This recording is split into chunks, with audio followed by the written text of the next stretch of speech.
Hello दोस्तों, super hero एक hot topic है।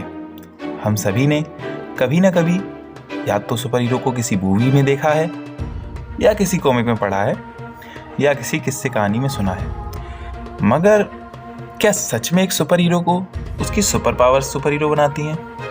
नहीं, कभी भी कोई सुपर पावर आपको सुपर हीरो नहीं बना सकती। अगर कोई चीज़ आपको सुपर हीरो बना सकती है तो वो है उनकी जिम्मेदारियाँ, बलिदान।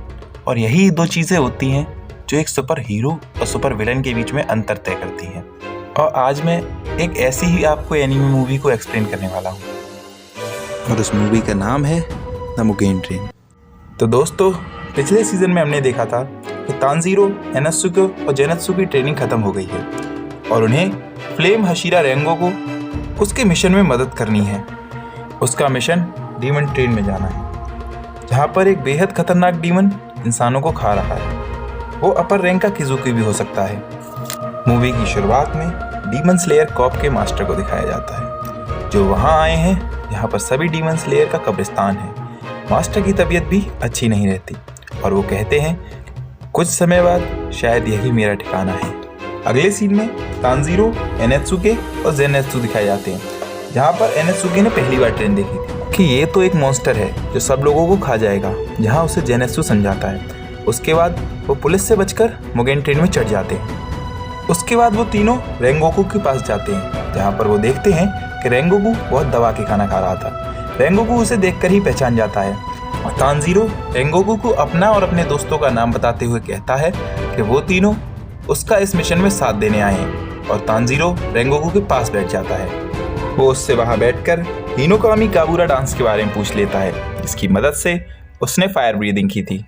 रेंगोकू बोलता है कि उसने हिनोकामी डांस के बारे में कभी नहीं सुना, जिसे सुनकर तानजीरो हैरान रह जाता है। तो रेंगोकू उसे बताता है कि fire, water, wind, stone, thunder ये 5 ब्रीदिंग टेक्निक हैं और बाकी सभी टेक्निकों का जन्म इन्हीं टेक्निकों से हुआ है। उसके बाद रेंगोकू तानजीरो से उसकी तलवार का कलर पूछता है, तो तानजीरो उसे ब्लैक बताता है। उसके बाद रेंगोकू हंस के कहता है कि मैंने आज तक कभी ऐसी कलर वाले तलवार को हाशिरा बनते हुए नहीं देखा, लेकिन चिंता मत करो, मैं तुम्हें ट्रेन करूंगा। तब तानजीरो को उसमें कोई इंटरेस्ट नहीं होता। तब तानजीरो अपने मन में सोचता है ये कितना अजीब है, लेकिन मैं महसूस कर सकता हूँ ये कितना अच्छा इंसान है। वहीं एनात्सुके तो ट्रेन से बाहर जाकर उससे रेस लगाने की बात करता है, लेकिन जेनात्सु उसे रोके रखता है। तब रेंगोकू उससे कहता है कि तुम्हें चौकन्ना रहना चाहिए, डीमंस कभी भी आ सकते हैं। ये सुनकर जेनात्सु चौंक जाता है क्योंकि उसको लगता है कि वो ट्रेन में बैठकर डीमंस के पास जा रहा है, मगर उल्टा डीमंस उसे ढूंढने कभी भी आ सकते हैं। और जेनात्सु डर जाता है और वो सोचता है कि मुझे यहाँ नहीं आना चाहिए था। तब रेंगोकू उसे बताता है कि कुछ ही समय में 40 लोग ट्रेन से गायब हो चुके हैं। मैंने 2 स्वॉर्ड्समैन को भेजा और वो भी गायब हो गए, इसलिए मैं यहाँ आया हूँ। कुछ ही देर में एक टीसी अंदर आता है। वो टीसी बहुत अजीब था, वो देखने में काफ़ी अजीब था और रेंगोकू और बाकी सभी की टिकट काटकर आगे के डब्बे में चला जाता है। तभी वहाँ एक भद्दा सा डीमन अपीयर करता है। रेंगोकू फ्लेम ब्रीदिंग की फर्स्ट फॉर्म यूज़ करता है और एक ही बार में गर्दन काट देता है। तभी रेंगोकू को भनक लगती है कि ट्रेन में एक और डीमन है। वो उसे जल्दी से जाकर सेकंड फॉर्म का यूज़ करके उसे भी जल्दी से मार देता है। उसको इतनी आसानी से डीमंस को मारते देख तानजीरो, एनात्सुके और जेनात्सु उसके फैन बन जाते हैं और सच में एक फैन की तरह बिहेव करने लगते हैं और उसके आसपास उछलने लगते हैं। और वो रेंगोकू से ट्रेनिंग की मांग करते हैं, जिस पर रेंगोकू मान जाता है। मगर वो ये नहीं जानते थे कि ये डीमंस तो बस एक शुरुआत है। फिर वो लोग चैन की नींद सो जाते हैं और टीसी एक भागकर कमरे में जाता है और उसको बोलता है कि तुमने जो कहा था वो मैंने कर दिया, अब मेरा इनाम मुझे दे दो ताकि मैं अपनी मरी हुई बेटी और बीवी से मिल सकूं। उसके सामने एक तीसरे डीमन का सिर्फ हाथ होता है, जिसका मुंह और चेहरा होता है, और वो कहता है कि तुमने अगर मेरा काम कर दिया तो तुम्हें भी अच्छे सपने आएंगे। उसके बाद वो हाथ टीसी को सुला देता है। उसके साथ 4 बच्चे होते हैं जो कि अच्छे सपने देखना चाहते हैं और वो कुछ भी कर सकते हैं। इस डीमन का ब्लड डीमन आर्ट ही ये होता है, वो किसी भी इंसान को उम्र भर के लिए सुला सकता है, मगर ये विक्टिम को उसकी मन मर्जी का सपना भी दिखा सकता है। डीमन सभी बच्चों से कहती है कि उन्हें चारों डीमन स्लेयर के हाथों से अपने आप को बांधना है, इस तरह से कि तुम उन्हें टच ना कर पाओ। इसके बाद उनके सपने में जाकर उनकी अंतरात्मा को मारना है, जिससे वो असली दुनिया में भी मर जाएंगे। सीन तानजीरो पे आता है, जो कि एक जंगल का सपना देख रहा था। उसके बाद उसे उसके छोटे भाई बहन दिखते हैं। वो दौड़कर उन्हें गले लगा लेता है। उसके बाद वो उन्हें उसके घर ले जाते हैं जहाँ तानजीरो का पूरा परिवार अभी तक जिंदा था। पहले तानजीरो को कुछ समझ में नहीं आता है, लेकिन फिर वो सोचता है कि उसकी फैमिली का मरना और वो सब होना शायद एक सपना था और यही हकीकत है, मगर नेज़ुके उसे अभी तक नहीं दिखाई दी होती है। तभी मुगेन ट्रेन की छत पर वो लोअर वन डीमन एनमू दिखाया जाता है, जिसका वो हाथ था और वही सभी को सपने दिखा रहा था। और तब पता चलता है कि उसका ब्लड डीमन आर्ट तभी से शुरू हो गया था जब टीसी ने उसकी टिकट पंच की थी।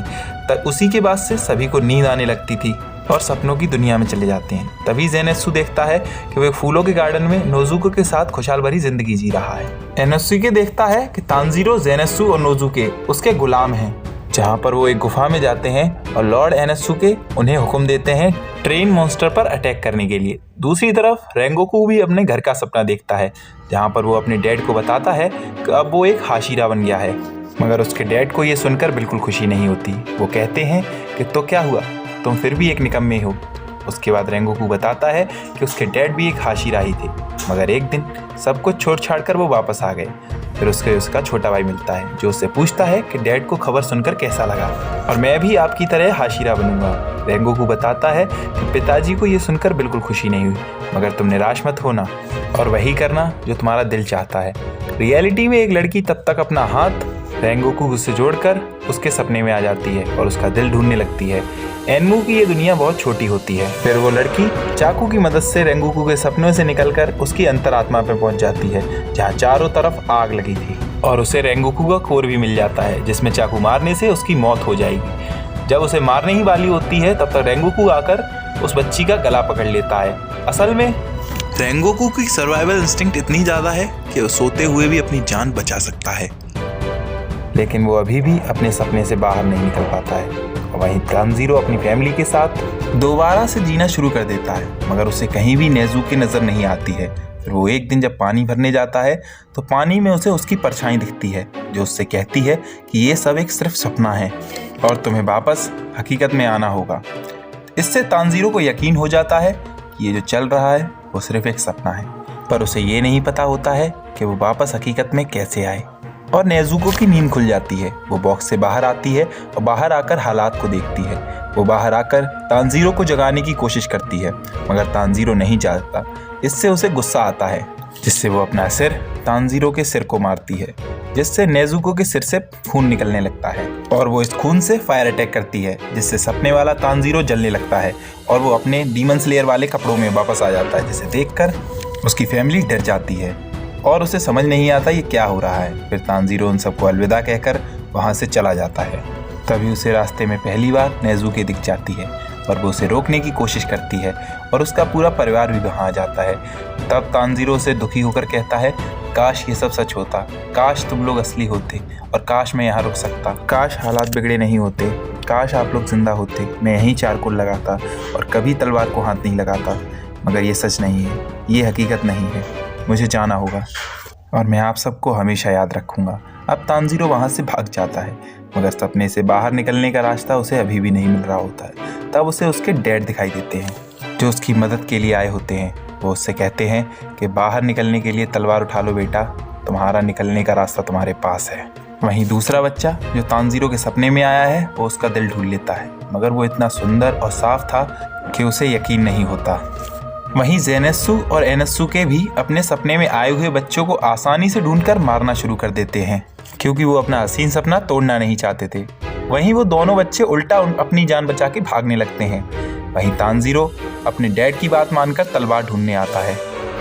तानजीरो 2 सेकंड सोचता है कि बाहर कैसे निकलें, और फिर वो थोड़ा रिस्क लेकर अपनी ही तलवार अपनी ही गर्दन पर रखकर अपनी ही तलवार से अपनी गर्दन काट देता है और रियलिटी में आ जाता है। वो देखता है कि नोज़ुके के अलावा कोई भी नहीं जाग रहा है और उसका और उसके साथियों का हाथ किन्हीं बच्चों से बांध दिया है। फिर वो समझता है कि ये काम किसी डीमन का है। वो अपने हाथ की रस्सी बच्चे से अलग कर लेता है और नोज़ुके से कहता है बाकी सभी की रस्सियां जलाने को, लेकिन उससे कोई भी नींद से नहीं जागता है। और वो बच्चे बस यही चाहते थे कि एनमू उन्हें भी एक सपने की दुनिया में भेज दे, ताकि सपने में ही सही लेकिन वो खुश तो हो सकें। और वो बच्चे तानजीरो से लड़ने आते हैं और तानजीरो ने आसानी से हराकर बेहोश कर देता है।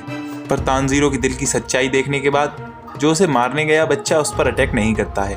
फिर तानजीरो अकेला ही डीमन से लड़ने निकल जाता है। तो पार्ट 1 में बस इतना ही गाइस। पार्ट सेकंड के लिए प्लीज़ सब्सक्राइब करें।